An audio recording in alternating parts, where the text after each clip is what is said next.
இதுக்கெல்லாம் காரணம் சாரால் அப்படின்னு நம்ம சொல்லியிருக்கிறோம், சொல்லலாம், பழி அப்படி போட்டுடலாம். இதுக்கெல்லாம் காரணம் ஆபிரகாம். இதில் தாவீது சொன்னார் இல்லையா, தாவீது நான் கேட்டேனா ஐயா பாஸ்டர், நான் போய் கேட்டேன்னு நினைக்கிறீங்களா? 1 ராஜாக்கள் 1ஆவது அதிகாரம் 16வது வசனத்தில் 6வது வசனத்தில் சொல்கிறாங்க, 16 வயசு பூம்பாவை அழகிய பெண் அபிஷாக்.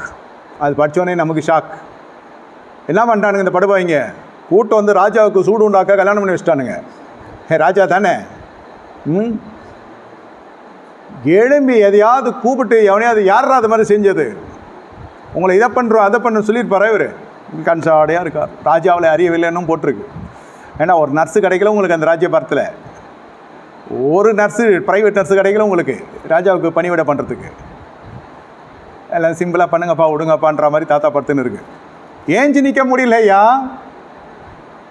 சரீரத்தை ஃப்ரீஸ் பண்ணுறதுக்கு பிரியப்படுத்துறதுக்கு ஒரு கல்யாணம் பண்ணி வச்சிட்டான். பெட் ரிட்டனாக இருக்கிறப்போ பிரியாணி வாங்கி வருவான். கோமாவில் இருக்கிறவனுக்கு கோழி பிரியாணியும் பாயாலாம் வரும். யாரா சாப்பிட்றது இதெல்லாம்? சாத்துக்கோடி எதுனாலும் ஆணுபடுத்துன்னு இருக்கான். அவனுக்கு என்ன தெரிய போகுது? பாவம், வந்ததுன்னு தெரியாது, போனதும் தெரியாது. இருக்கிறவனை விட்டுடுறான், பசியாக இருக்கிறவனை விட்டுடுறான். அவன் பிள்ளைங்களுக்கே நிறைய பிள்ளைங்க கல்யாணம் ஆகலை. அதில் ஒன்று காஞ்சி போனது வந்து இவன் செத்து போனோன்னு வந்து பத்சேபாலிட்டே கேட்குது, அபிஷேக் என்ன கல்யாணம் பண்ணி கொடுக்குறியான்னு. சாலமோன்னு சொல்லிட்டான், அவ்வளோதான் உனக்கு கண்ணே போடுவேன் நான். என்னடா என்ன ஃபேமிலிடா நம்ம. சாலமோன் எல்லாம் தெரிஞ்சோம். நம்ம ஃபேமிலி என்ன மாதிரி ஃபேமிலி, எந்த மாதிரி ஃபேமிலியிலேருந்து இந்த மாதிரி பேச்சு பேசுகிற நீ? ஓடியா போயிட்டாங்க.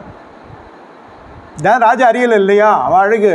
இதுங்க ஃபேமிலியே ஒரு மாதிரி ஹியூமனைசிங் ஃபேமிலி ஆயிடுச்சு. சொல்கிறது கஷ்டமாக இருக்கும், அதான் உண்மை. தாவீது விட்டு போன வித்து தானே சாலமோன். ஒத்தாசை வரும், எல்லாமே ஒத்தாசை நினச்சிடாதீங்கன்றது தான் என்னுடைய கருத்து. எல்லாம் ஒத்தாசை மாதிரி தான் தெரியும். நிறைய பேர் சொல்லியிருக்காங்க, நான் ஜெபம் பண்ணேன், எனக்கு ஒரு துணை வேணும்னு. நான் டக்குன்னு போனேன், இந்த அம்மாவை கருத்தை காமிச்சார். அந்த அம்மாவை தான் காட்டினார் அவனுக்கு, வேறு அம்மாவே இல்லையா உலகத்தில். அது ஏற்கனவே அம்மாவானதுராது,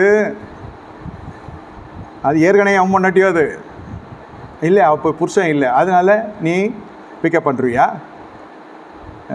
ஐ சா இன் விஷன் சொல்கிறது கொஞ்சமாக சத்தியத்துக்கு ஒத்து வரவானா உன் விஷயம் தரிசனம். இது மாதிரிலாம் தரிசனம் வருதா உனக்கு எவன் மட்டும் கல்யாணம் பண்ணுறதுக்கு? அந்த மாதிரி தான் அந்த அம்மா ஐ சா இன் விஷன் ஸ்டார்ட் த மிஷன்ன்றோம். அது இதெல்லாம் வந்து சரிப்பட்டு வராது. வருகையில் கைவிடப்பட்டுரும், வீட்டில் கைவிடப்பட்டுரும். முதல்ல வருகை விட்டுருங்க, வீட்டில் நாரி போயிடும் பேர், ரொம்ப கஷ்டமாயிடும். அப்புறம்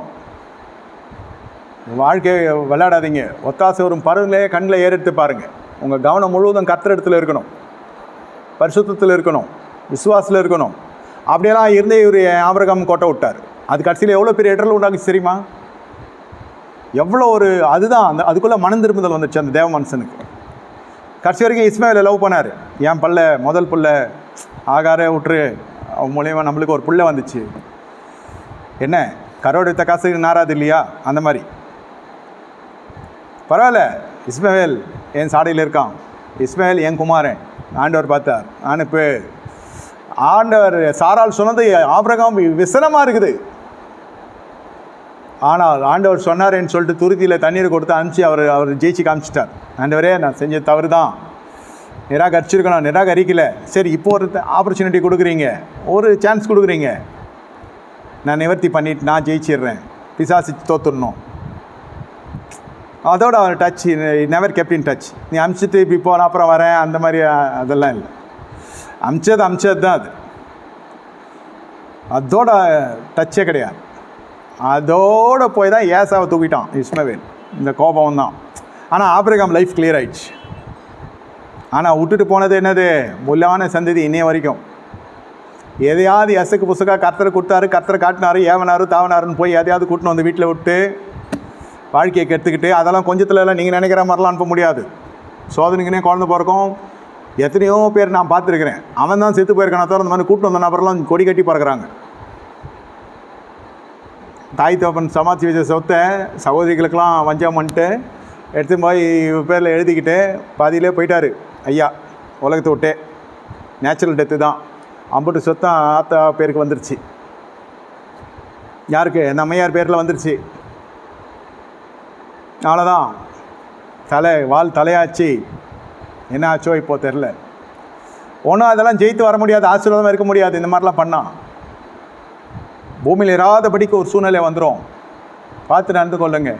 ஒத்தாசை வரணும்னா பொருளாதாரம் மட்டும் இல்லை, இன்றைக்கி நம்ம ஜெபிக்கிறோம் ஒரு தேவைக்கு, டக்குன்னு ஒன்று வரும், பார்த்து ஜாக்கிரதையாக இருங்க. பார்க்கறதுக்கு அது ஒத்தாசை மாதிரி இருக்கும், அது உங்களை ஓரம் கட்டிடும் தேவ சமூகத்தை விட்டு. அதுக்கு தான் என்ன பண்ணணும், பர்வதங்களுக்கு நேரே கண்களை உயர்த்தணும், பரிசுத்தத்துக்கு நேராக உயர்த்தணும், விசுவாசத்துக்கு நேராக உயர்த்தணும். சிலது வேண்டானே சொல்லணும். வேண்டான்னு சொல்கிறதுக்கு மனசு வருதா?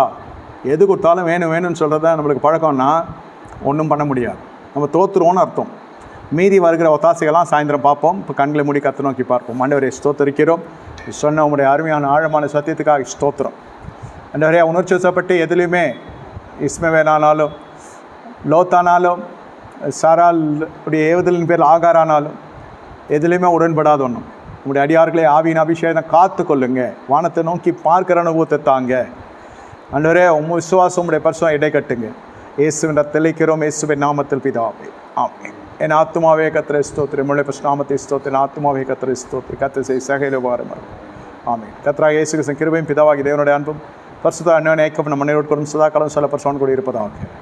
ஆமென், ஆமென். நன்றி, வணக்கம். சாயந்தரம் 6:30 மணிக்கு சர்வீஸ் இருக்குது, 10 மணிக்கு இங்கிலீஷ் சர்வீஸ் இருக்குது. கர்த்தர் உங்களை ஆசீர்வதிப்பார்.